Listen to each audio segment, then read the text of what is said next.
बोधिसत्व बाबा साहब डॉक्टर भीमराव अंबेडकर जी के चरणों में सदा सुमन अर्पित करते हुए इस गणतंत्र दिवस के पावन अवसर पर मैं आप सभी देशवासियों को शुभकामनाएं देता हूं। मेरे प्यारे देशवासियों, जैसा कि विदित है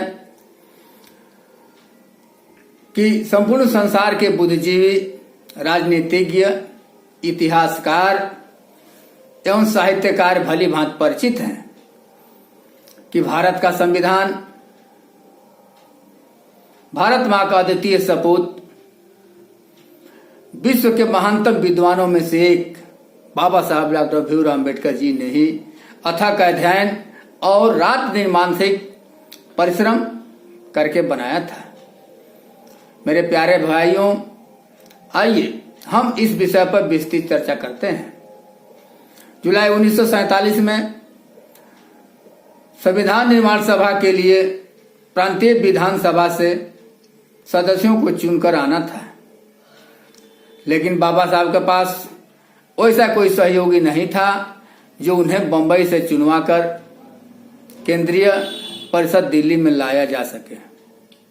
बाद में उनके एक मित्र जोगेंद्रनाथ मंडल जी के प्रयास एवं मुस्लिम लीग के सहयोग से बाबा साहब डॉक्टर अंबेडकर जी को बंगाल से चुन करके केंद्रीय परिषद दिल्ली लाया गया। इस प्रकार बाबा साहब डॉक्टर अंबेडकर जी ने संविधान सभा के सदस्य चुने गए। मेरे प्यारे देशवासियों, ब्रिटिश सरकार ने 9 जून 1947 को संपूर्ण भारत को स्वतंत्र घोषित करने की घोषणा की थी, परंतु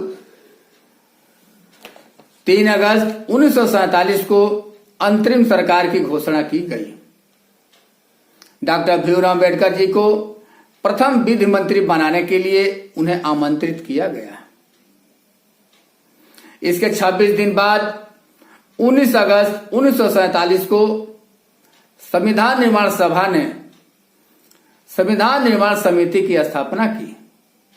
इस समिति के अध्यक्ष बाबा साहब डॉक्टर भीमराव अंबेडकर जी को बनाया गया। मेरे प्यारे देशवासियों, इस समिति में 7 सदस्य और थे जो इस प्रकार हैं।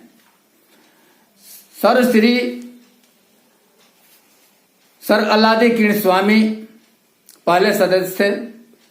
दूसरे सदस्य सर श्री वी.एन. राव, तीसरे सदस्य सर श्री सैयद एम. अब्दुल्ला जी, चौथे सदस्य एन. गोपाल स्वामी अयंकर जी, पांचवें सदस्य कन्हैया लाल मणिक लाल मुंशी जी, छठवें सदस्य बी.एल. मित्तल जी और 7वें सदस्य डी.पी. खेतान जी थे।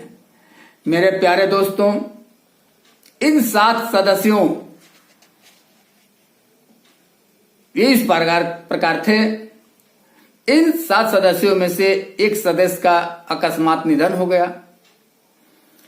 एक सदस्य संविधान प्रारूप समिति से त्याग पत्र दे दिए। एक सदस्य राजकाज में व्यस्त थे और 1 या 2 सदस्य दिल्ली से काफी दूर थे और अस्वस्थता का बहाना बनाकर संविधान निर्माण प्रारूप में सहयोग नहीं किए। मेरे प्यारे दोस्तों, इस प्रकार अंत में यह हुआ कि संविधान प्रारूप बनाने का काम डॉक्टर बाबा साहब अम्बेडकर जी पर आ पड़ा। हम उनके प्रति कृतज्ञ हैं कि इतने प्रशंसनीय ढंग से उन्होंने इस कार्य को पूरा किया। संविधान प्रारूप बनाने में लगभग 8 माह का समय लगा। मेरे प्यारे भाइयों, भारत का संपूर्ण संविधान 2 वर्ष 11 माह 18 दिन में बनकर तैयार हुआ, जो 26 जनवरी 1950 को पूरे देश में लागू किया गया। मेरे प्यारे दोस्तों, संविधान विशेषज्ञ डॉक्टर भीमराव अंबेडकर जी ने संविधान बनाते समय विभिन्न देशों के संविधान का गहन अध्ययन किया।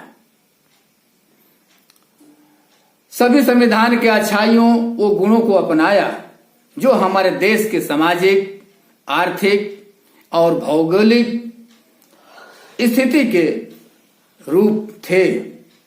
मेरे प्यारे भाइयों, साथ ही उन्होंने 1935 के गवर्नमेंट ऑफ इंडिया एक्ट को भी अपनाया, क्योंकि उन्हें निर्देशित किया गया था कि गवर्नमेंट एक्ट 1935 का भी इसमें हवाला दिया जाए। मेरे प्यारे भाइयों, डॉक्टर अंबेडकर जी ने सामाजिक, आर्थिक, राजनैतिक स्थिति को देखते हुए राष्ट्रीय एकता और अखंडता पर अधिक बल दिया है। मेरे प्यारे दोस्तों, बाबा साहब डॉक्टर भीमराव अंबेडकर जी ने अपने अथक प्रयास, कठिन परिश्रम, लगन और त्याग के बल पर भारत का संविधान बनाया, जो पूरे विश्व में जाना जाता है। पूरे विश्व में लचीला, सुंदर संविधान माना जाता है। मेरे प्यारे भाइयों, मैं इस महान कृत्य के लिए बाबा साहब डॉक्टर अंबेडकर जी को पुनः एक बार सदा सुमन अर्पित करता हूं। जय भीम, जय भारत, जय संविधान।